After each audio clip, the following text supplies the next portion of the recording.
Yo, what is good, YouTube, and welcome back to another JC2K video. In today's video, we're doing gameplay with the brand new Galaxy Opal Shawn Bradley. Now, Shawn is 7'6" center position, but he can't shoot threes. Why does 2K keep doing this? It's really frustrating. They refuse to give us a 7'4", 7'5", 7'6" center who can shoot and has decent speed. I don't understand why, but they just don't want us to have counters to Yao, Manute, and Taco, and it is really frustrating, but it is what it is. Still interested to see how good he is and if he's at least the best of the non-shooting slow whatever centers that we've gotten that are 7'4", 7'5", 7'6". But before we hop into the video, if you haven't already, make sure you hit that subscribe button. Help me push towards the 12,000 subscriber mark on the channel. I upload every single day, and I would really appreciate it if y'all do subscribe. Bought this car for like 20K. He's pretty cheap, so at least there's that. But I'm interested to try the card out and see how good he is. So 7'6", 94 offense, 98 defense, with an 80 driving layup, 92 close shot, 68 midi is low, but a 25 3 ball is unmakeable. 90 standing dunk, 80 driving dunk, no ball handle, 98 block, 95 interior, decent enough perimeter defender, 96 speed and excel, or rebounding, I should say.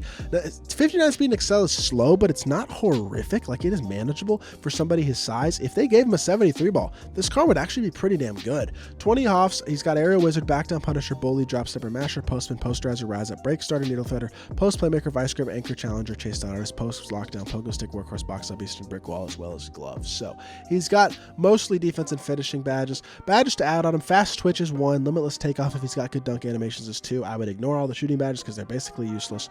Bailout is the third one for sure. Fourth one, probably a quick first step, and fifth one, probably interceptor and then rebound chaser. Those 6 maybe clamps in there as well instead of one of them as well, maybe instead of quick first step or something. But I'm interested to see how good this card is. Does he have any SIGs is my first question. I doubt it, but I guess it's possible. So size up is good, and he has MJ dribble style. Okay, so he does have some sort of decent SIGs, and 59 speed and excel really is not horrifically slow on somebody who's 7'6". Now his release, let's see what his release is looking like from the mid-range, because at least with the 68 3 ball he should be able to green wide open mid. I lied. His release is an atrocity. Okay, so he's not going to be greening anything from the three-point line or from the mid-range. He might hit an occasional mid-range, but that release is an atrocity. You are not going to want to shoot the ball with Shawn Bradley, even from the mid-range. I might green it in freestyle, but I can promise y'all, in-game, that release is super ugly, and it's going to be a struggle to shoot with any sort of consistency with him.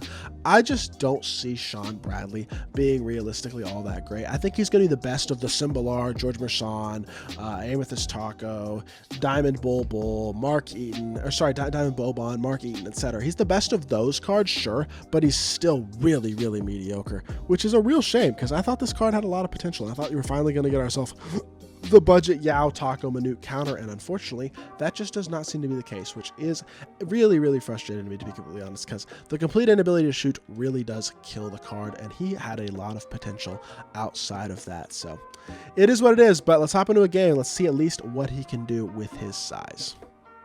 Our opponent has Scotty Barnes, J.R. Smith, Rudy Gay, Hakeem, and D-Rob. Not a bad team, not insane. D-Rob versus Shawn Bradley is an interesting matchup. We got the size advantage, he's got the shooting, the athleticism, the playmaking, all that advantage for sure. So definitely gonna have to use Shawn as mainly a masher. I do think with 59 speed, he's at least gonna have enough speed to kind of compete on the defensive end of the court. It's not like 25, so that's going to help him out for sure. And I do think we overall probably still have the better team, even with Shawn Bradley not being that insane. Good defense on the first possession, get ourselves an easy stop, and that starts us off with a stop, which is always a good start to a game. Let's get right into our offense and let's see what we can get going with Shawn Bradley. Gonna run a lot of straight pick and roll with him, try to get him downhill and use him as a masher. If you're gonna play a card like Shawn Bradley on your court because of their size and because of the defensive capabilities against guys like Taco and Yao, you have to put them in the pick and roll every single play and use them as a screener and a roller because they can't shoot the ball, and if they're off the ball, they're gonna be a liability. We did get inside though, get ourselves an easy and one. Should have made the free throws. Free throw release is actually pretty good, but we're not able to knock that down. That's all right. Good defense. That's a good contest. We'll live. No board. That's tough. We have Taco and Shawn Bradley and can't get a rebound. That's unfortunate, but it is what it is. Let's get right back into our pick and roll. Let's run the exact same thing. I'm gonna make your 7'1" D-Rob defend against my 7'6" Shawn Bradley, and the way we're gonna do that, we're gonna space the floor and we're gonna let Shawn Bradley be a mismatch. Hey, yes sir, easy standing dunk. Even a guy like Shawn Bradley, who is slow and can't shoot, it doesn't matter at times. You can use these types of guys effectively, especially if you get the right matchup, because of the fact of their size. They're just just so hard to stop if you space the floor around them and use them effectively. Good defense here again, straight up. We'll live with that. If he gets a standing dunk over a tall player, I will live with that every single play, but y'all know exactly what we're going right back to. He's going to play drop coverage. He's going to try to help down. It's just not going to matter. Oh, man, that's a bad catch. We were in such good defense. We were in such deep position again, though. I think we would have had ourselves a bucket, but it is what it is. Let's blitz this screen, actually, and let's rotate and make him make a play. Beautiful, good defense on the back door. I think he's got the mash, though.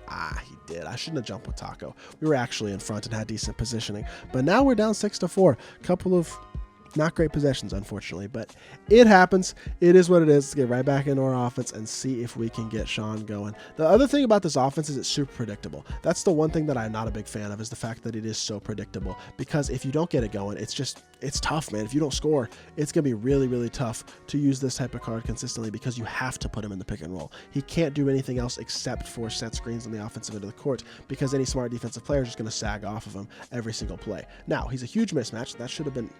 Realistically, that should have been a dunk, but the ball gets deflected by D-Rob, which is a shame. So the mismatch size is valuable, but it's just, is it valuable enough to justify putting this type of card on the court? And honestly, I don't think the answer is yes. Now, I could be wrong, but for me at least, and we get a shot clock violation on a standing dunk. That's annoying. We might wind up losing this game, by the way. But I just don't know if he's enough of a mismatch to be viable on the court, because he's just too small. He's just too unable to shoot, and he's not crazy fast. If he had 80 speed, maybe, but he's not Yao Ming. There's certainly no such thing besides Manute and Taco, of guys who are like really, really on that Yao Ming level. And that's unfortunate, because as much as defense as we play and as much size as we have and all that stuff, you got to be able to score the ball. And a guy like Shawn Bradley really limits the scoring ability of your lineup. We'll dump it down to him.